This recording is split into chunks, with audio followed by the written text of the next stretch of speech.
السلام علیکم رحمۃ اللہ، کیسے ہیں آپ؟ امید کرتی ہوں آپ خیریت سے ہوں گے۔ اللہ تعالیٰ سے دعا کرتی ہوں اللہ تعالیٰ ہم سب کو خیر و عافیت سے رکھے اور ہمارے علم میں مزید اضافہ عطا فرمائے۔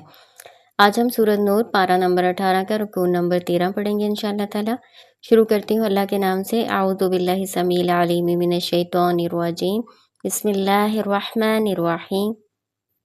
انما كان قول المؤمنین اذا دعوا الى اللہ ورسولہ لیحکم بینہم ان یقولوا سمعنا واطعنا واولئک هم المفلحون۔ انما بے شک صرف کانا ہے قول المؤمنین مومنوں کا قول، اذا جب دعو ان کو بلایا جاتا ہے الی اللہ ورسولہ اللہ اور اس کے رسول کی طرف، لیحکم بینہم تاکہ وہ فیصلہ کر دے ان کے درمیان، ان یقولوا کہ وہ کہتے ہیں سمعنا واطعنا ہم نے سن لیا اور ہم نے مان لیا، واولئک هم المفلحون اور یہی وہ لوگ ہیں وہ جو کامیاب ہونے والے ہیں۔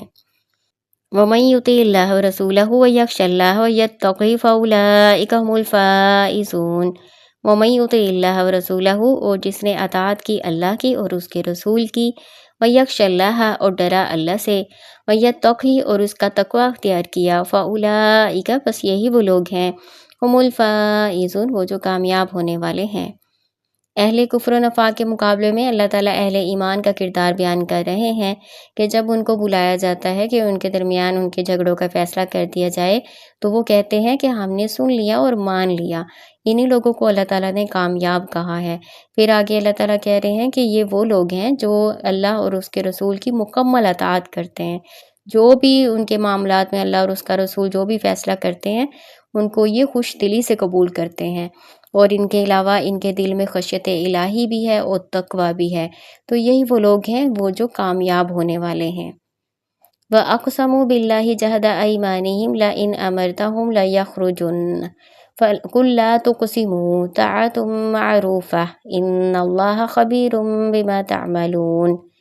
وَأَقْسَمُوا بِاللَّهِ اور قسمیں کھاتے ہیں اللہ کی، جَهْدَ أَيْمَانِهِمْ اپنی پکی پختہ قسمیں، لَئِنْ أَمَرْتَهُمْ البتہ اگر آپ نے حکم دیا ان کو، لَيَخْرُجُنَّ ضرور وہ نکلیں گے، ضرور وہ نکلیں گے، قُل لَّا تُقْسِمُوا کہہ دیجئے نہ تم قسمیں کھاؤ، طاعۃ معروفہ اطاعت معروف ہے، یعنی تمہاری اطاعت جو ہے وہ معلوم ہے، اس کو دیکھا جائے گا۔ ان اللہ بے شک اللہ تعالیٰ خبیر بہت باخبر، بما ساتھ اس کے جو تعملون تم عمل کرتے ہو۔ اس آیت مبارکہ میں منافقین کا عمل بیان کیا جا رہا ہے کہ وہ بڑی پختگی کے ساتھ اللہ تعالیٰ کی قسمیں کھا کر یقین دلاتے ہیں کہ آپ کا جو بھی حکم ہوگا نا ہم ضرور نکلیں گے، ہم ضرور اطاعت کریں گے۔ تو اللہ تعالیٰ کہہ رہے ہیں کہ نہیں، ایسا نہیں ہو سکتا کہ تمہاری قسموں پر یقین کر لیا جائے، کیونکہ تمہاری قسمیں جھوٹی ہیں، نفاق پر مبنی ہیں۔ تو تمہارا معاملہ دیکھا جائے گا کہ تم آگے عمل کس طرح کے کرتے ہو، تو تمہاری اطاعت جو ہے وہ معروف ہونی چاہیے۔ جس طرح مسلمان کرتے ہیں نا، مکمل اطاعت کرتے ہیں، تو یہ دیکھا جائے گا کہ تم بھی ان کی طرح مکمل اطاعت کرتے ہو یا نہیں کرتے، اور اللہ تعالیٰ تو تمہارے اعمال سے خوب باخبر ہے۔ قُلْ اطیعوا اللہ واطیعوا الرسول فإن تولوا فإنما علیہ ما حمل وعلیکم ما حملتم وإن تطیعوہ تہتدوا وما علی الرسول الا البلاغ المبین۔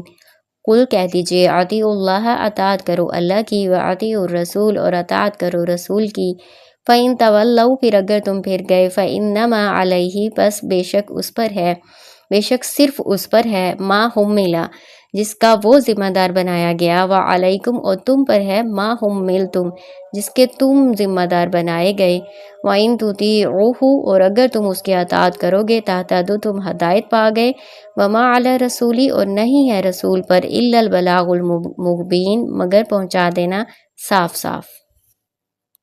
اس آیت مبارکہ میں اللہ تعالیٰ کی اطاعت کا حکم دیا گیا ہے، اور ساتھ ساتھ نبی صلی اللہ علیہ وآلہ وسلم کی اطاعت کا بھی حکم دیا گیا ہے، یعنی اللہ کی اطاعت کرو اور ساتھ ساتھ اس کے رسول کی بھی اطاعت کرو۔ اب نبی صلی اللہ علیہ وآلہ وسلم کی وفات کے بعد ان کی اطاعت کرنے کا مطلب یہ ہے کہ ان کی سنت کی پیروی کی جائے، ان کا کہنا مانا جائے، ان کے بتائے ہوئے طریقے کے مطابق زندگی گزاری جائے۔ لیکن اگر پھر چاہتے ہیں لوگ ان کی بات نہیں مانتے، ان کی سنت کی پیروی نہیں کرتے، ان کی اطاعت نہیں کرتے، تو نبی صلی اللہ علیہ وآلہ وسلم اس سے بری ذمہ ہے۔ ان کا پیغام پہنچانا ذمہ داری تھی، اور لوگوں کی ذمہ داری یہ ہے کہ ان کی سنت کی پیروی کریں، اس پر عمل کریں۔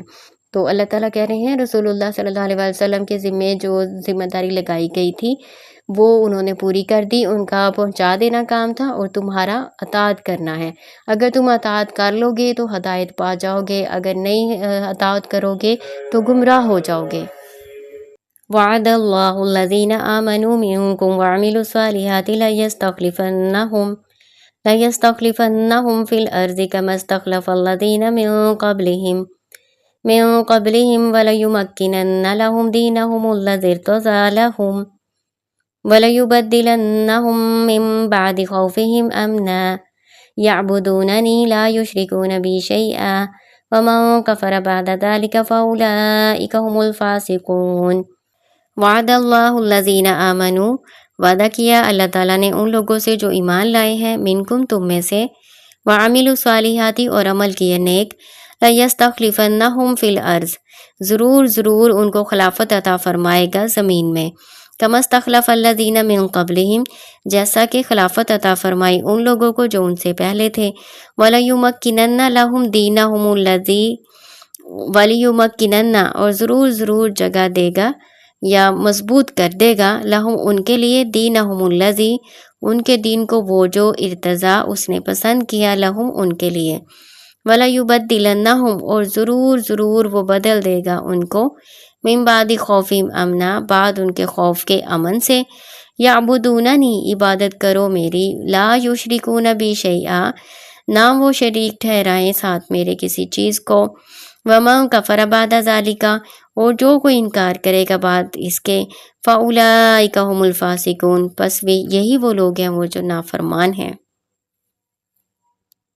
اس آیت مبارکہ کا شان نزول اس طرح سے ہے، ابی بن کعب رضی اللہ تعالیٰ عنہ فرماتے ہیں کہ جب رسول اللہ صلی اللہ علیہ وآلہ وسلم اور آپ کے مہاجر ساتھی مدینہ آئے، انصار نے انہیں جگہ دی تو سارا عرب ایک کمان کی طرح ان پر حملہ آور ہو گیا، یعنی ہر طرف سے ان پر انہوں نے حملہ کر دیا، اس لیے مسلمان رات اسلحے کے ساتھ گزارتے اور دن بھی اسی حالت میں گزارتے تھے، حتیٰ کہ وہ یہ کہنے لگ گئے کیا تم خیال کرتے ہو کہ ہم اس وقت تک زندہ رہیں گے جب ہماری راتیں امن و اطمینان سے گزریں گی اور ہمیں اللہ کے سوا کسی کا خوف نہیں ہوگا؟ تو اس پر یہ آیت نازل ہوئی تھی۔ مستدرک حاکم۔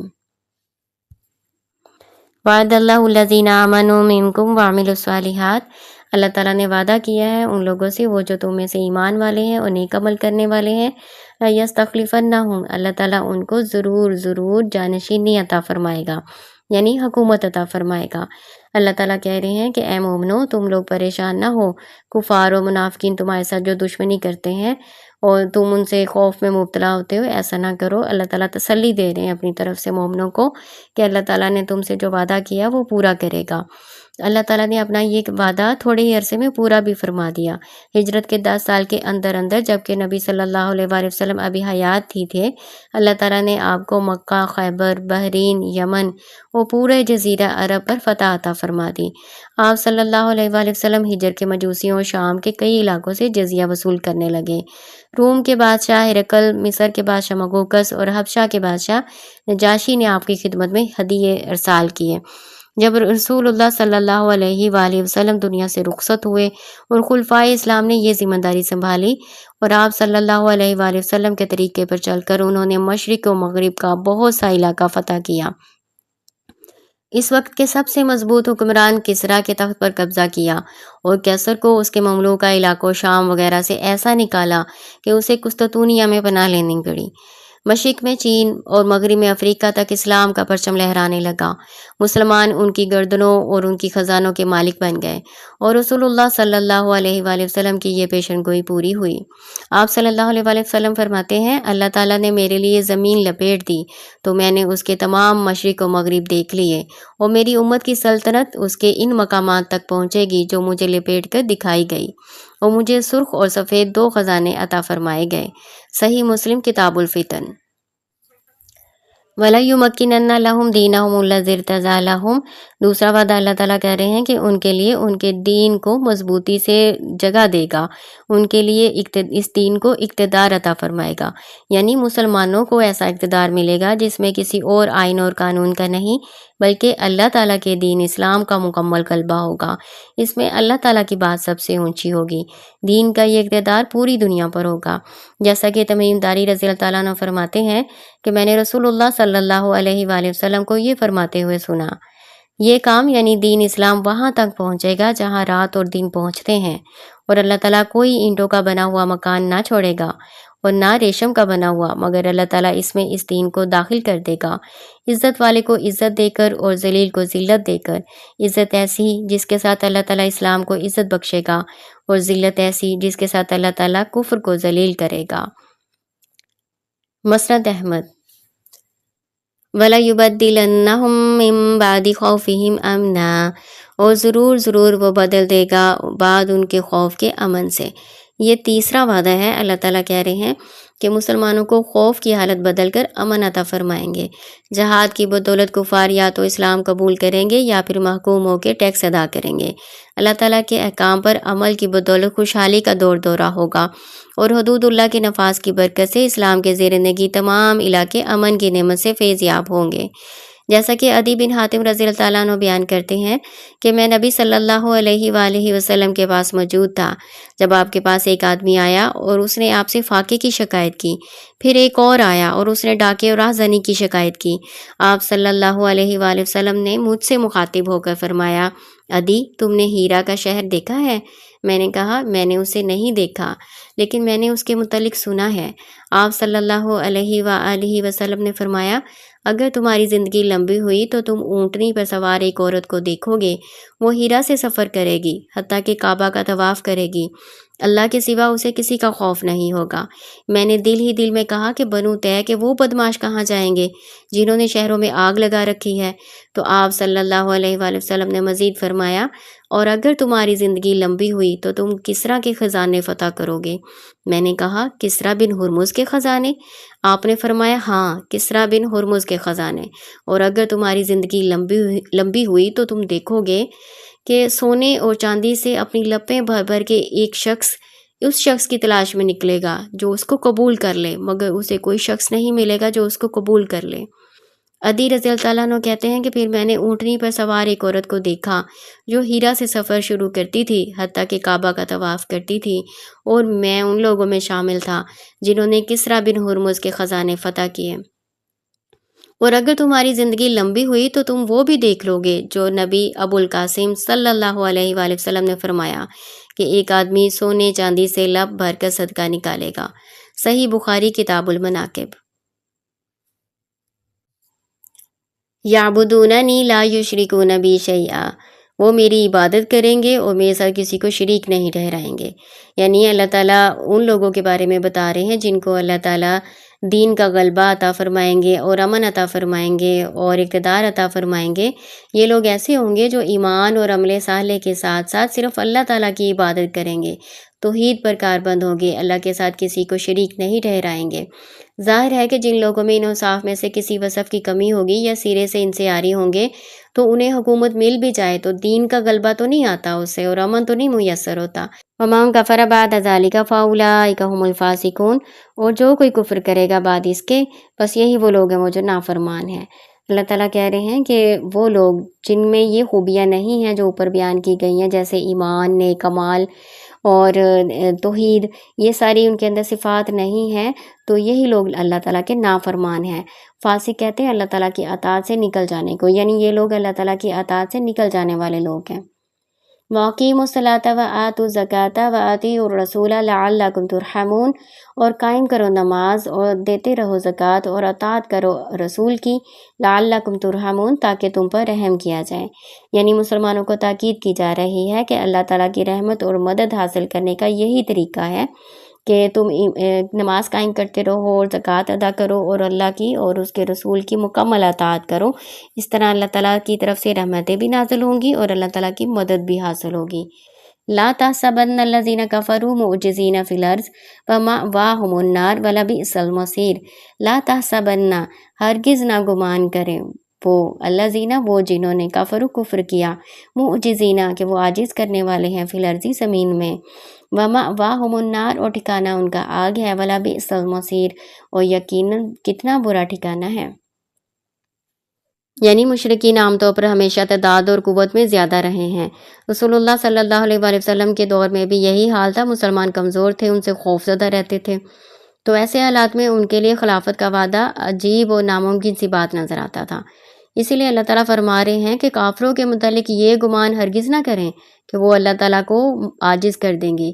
یہ لوگ جتنی مرضی تعداد اکٹھی کر لیں، قوت زیادہ کر لیں، چال بازیاں کر لیں، اللہ تعالیٰ سے مقابلہ نہیں کر سکتے، اور نہ ہی یہ کسی صورت اللہ تعالیٰ کو عاجز کر سکتے ہیں۔